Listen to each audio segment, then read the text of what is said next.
അപ്പം നമ്മുടെ ഗൗതമിൻ്റെ അച്ഛൻ അവിടെ എസ്റ്റേറ്റിലെ ആ ഒരു തേക്കും തടികളൊക്കെ മുറിച്ച് വിറ്റു എന്നുള്ളൊരു സംശയം തന്നെയാണ് നമ്മുടെ ഇന്ത്യവരൻ കുടുംബക്കാർക്ക് എല്ലാവർക്കും തന്നെ വന്നിട്ടുണ്ട്.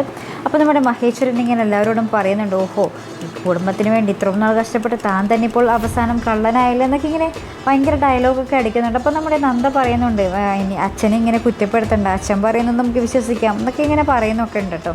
പിന്നീട് ശേഷം നമ്മുടെ നന്ദ കാണുകയാണ് നമ്മുടെ അച്ഛനും വേറൊരാൾ എസ്റ്റേറ്റ് നോക്കി നടത്തുന്ന ഒരാളും തമ്മിൽ ഇങ്ങനെ ഭയങ്കര മാറി നിന്ന് എന്തൊക്കെയോ ഇങ്ങനെ സംസാരിക്കുന്നുണ്ട്. അപ്പോൾ നന്ദയ്ക്ക് ഇങ്ങനെ സംശയം തോന്നും, ഇതിലെന്തോ അച്ഛന് പന്തികേടുണ്ടെന്നിങ്ങനെ നന്ദയ്ക്ക് സംശയം തോന്നുകയും പിന്നീട് ആ കണക്കുകളെല്ലാം പരിശോധിക്കുമ്പോൾ അച്ഛൻ കള്ളൻ തന്നെയാണ്, തെറ്റുകാരനാണെന്നുള്ളൊരു ഇത് നമ്മുടെ നന്ദയ്ക്ക് മനസ്സിലാവുകയും ചെയ്യുന്നുണ്ട്. അപ്പോൾ അതിനെതിരെ നമ്മുടെ മഹേശ്വരനെതിരെ ഇങ്ങനെ പോരാടുന്നൊരു രംഗം തന്നെയാണ് നമ്മുടെ പ്രൊമോയിൽ കാണുവാൻ സാധിക്കുന്നത്.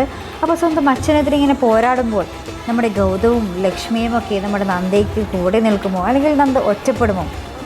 എന്ത് പറഞ്ഞാലും നമ്മുടെ ഗൗതമിൻ്റെ അച്ഛനല്ലേ. അപ്പോൾ ഗൗതമിൻ്റെ അച്ഛനെ ഗൗതം തന്നെ കള്ളനാക്കി ചിത്രീകരിക്കുമോ എന്നൊക്കെ നമുക്ക് കണ്ടു തന്നെ അറിയേണ്ടിയിരിക്കുന്നു. ഇനി നന്ദ ഒറ്റപ്പെടുമോ, ഗൗതം നന്ദയ്ക്ക് ശത്രുവാകുമോ എന്നൊക്കെ നമുക്ക് കണ്ടു തന്നെ അറിയേണ്ടിയിരിക്കുന്നു. അപ്പോൾ ഇതുപോലുള്ള പ്രൊമോ റിവ്യൂസിനും എപ്പിസോഡ് റിവ്യൂസിനും ഒക്കെ നിങ്ങൾ മറക്കാതെ ചാനൽ സബ്സ്ക്രൈബ് ചെയ്യുക. അടുത്തൊരു വീഡിയോയുമായി വരുന്നത് വരേക്കും ബൈ.